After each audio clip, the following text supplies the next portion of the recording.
Today we're going to show you exactly how a used shipping container is being delivered to this rural property on the outskirts of Sydney via a tilt tray truck. Okay, so a couple of things that need to be considered. I'm going to head up the driveway soon and I'm going to show you the tight space that the truck needs to navigate. And also too, there's a roller door and whirlybird vent kit installed on this container. Now what that means is before the truck is loaded all the way back at the yard, we needed to tell the driver which way the container needs to be oriented so that he can drop it in the one spot. As you're going to see when he delivers it, he just slides it off the back of his truck. Now, there are situations where the tilt tray driver could rotate the container, but that means having enough space to drop it somewhere else, drive around to the other side of the container and pick it back up again. So it's very important to consider exactly where your container is going to be delivered so that it can be prepared correctly on the truck. Okay, let's head up the driveway and have a look at the tight space that the truck is going to need to navigate. Okay, so we're in the driveway now, and although this driveway is a little bit steep and it does go further downhill coming up from the street, there is access down the side of the house. Now, it is a little bit tight because the truck does need to be able to turn in, and there is a gate and a couple of other obstacles that we're going to have a look at in a moment that the driver will need to navigate. If you're concerned that the space is too tight, it is advisable that you either take lots of photos and send it to us before you get delivery, or even arrange a site inspection beforehand, because the right type of truck may be able to navigate the space, but if we have a longer or wider truck, sometimes it cannot get quite where it needs to get, and then that would mean the truck would have to go all the way back to the yard, be unloaded, and we'd get the right truck, and that will cost you. So getting the right truck for your delivery and having a site inspection can be hugely beneficial and save you money. Let's head up to the side of the house now and just have a look at the obstacles that are in the way. So the width of the access is quite tight, but it is big enough for a tilt tray truck to get through. We do have a few obstacles. We have where the firewood is stored here.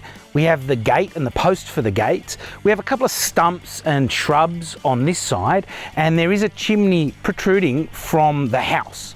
Now, what's important when you're assessing if the access is adequate on your property is to look up and around. Often we just look straight ahead down the driveway and think, yes, the clearance is fine. But certain trucks have height restrictions, particularly with a tilt tray where it needs to be able to lift the back of the truck up, and that extends the height of the truck, and the truck needs to be able to drive away, as you'll see with the delivery today.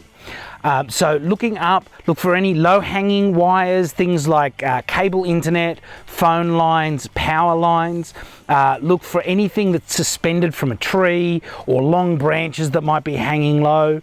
Now, if it is a branch, you may have the option of pruning that to allow the access, but be aware, if the truck does hit it, it can cause damage to the container or to the truck, and that's the last thing we want because that's going to cost you extra money. So what we're aiming for is a smooth, easy delivery. Now what you're about to see is the truck arriving and dropping it, and you'll see that it's a very, very easy process and a very quick process because this site has been checked and it has been prepared. So we have leveling blocks in place. We know exactly where the container wants to be dropped. The container's been loaded the correct way on the truck, and the access has been checked. So when this container arrives, it should be super smooth.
I'm here with James today, and his new container has just been delivered. So we're going to have a little chat to him and find out why he chose a used shipping container as his storage. Now, James, this container has a roller door installed on the opposite end to the container doors. Why did you decide to get a roller door installed on your container?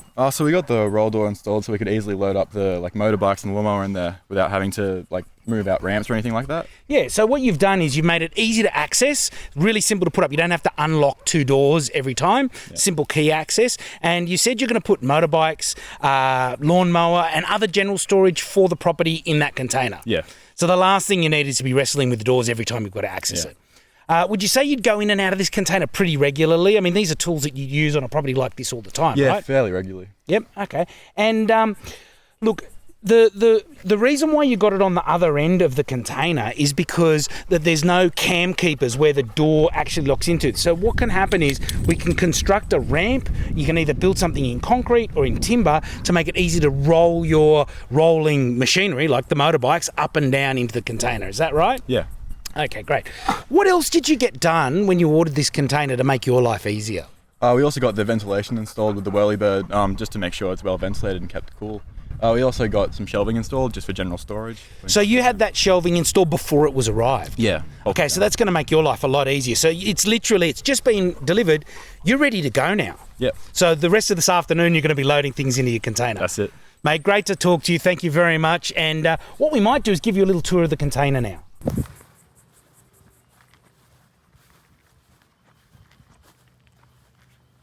So let's take a closer look at James's container that he had delivered. Now, when I spoke to him, we talked about this roller door. There are 2 or 3 different ways you can install a roller door on a shipping container. One option is to replace the standard container doors with a roller door. The second option is what's happened here, which is to put a roller door at the opposite end. So at the other end of this container, there's the traditional container doors, which we'll have a look at in a moment. The third option is to have it installed on the side. Now, the end or the side, it's really up to you, and it depends on how you're going to be using your container. The big advantage to having a roller door at the opposite end to container doors is that without any modification, you don't have all the locking equipment at the top and the bottom. And what that means is you've got a flush edge at the bottom of the container here where you can build a ramp up to the door so you can literally drive in to the container if you need to. Now, this container also has a Whirlybird that's been delivered with it and shelving. So let's have a look inside the container. So as I mentioned before, the roller door, which is at that end of the container, is the opposite end to the container doors. Now, there is one other great advantage to having a roller door is that it can be locked and unlocked from the inside. Now, a container door doesn't have any opening mechanisms from the inside of the container. So to a certain extent, it's a safety issue. If you happen to get locked in the container, there's no getting out unless somebody opens it from the outside. This container is fitted out with the roller door. It came with the shelving installed, but you can get a DIY version of this shelving where it just comes flat packed and you can install it yourself. It also has extra ventilation. So above me, you probably can't see it in shot, but there's an opening for this Whirlybird to be installed, and there is a vent, or there's actually a couple of vents at either end of the container to bring the air in. Now, the reason why the Whirlybird does not come installed on the container is that you can't have it protruding from the container while it's being driven on the truck. So normally you'd get it in a box. I've opened it up just so you can see all the components are here, and there's 3 pieces that need to be installed. It does come with instructions on how to install it, and you will require a ladder to access the top of the container to connect the Whirlybird upon receiving your container. So there you have it. The container's been delivered and it's ready to use. Now, if you're interested in having a new or used shipping container delivered to your property for storage or any other use, call Containers First today on 1300 556 991 or visit our website www.containersfirst.com.au.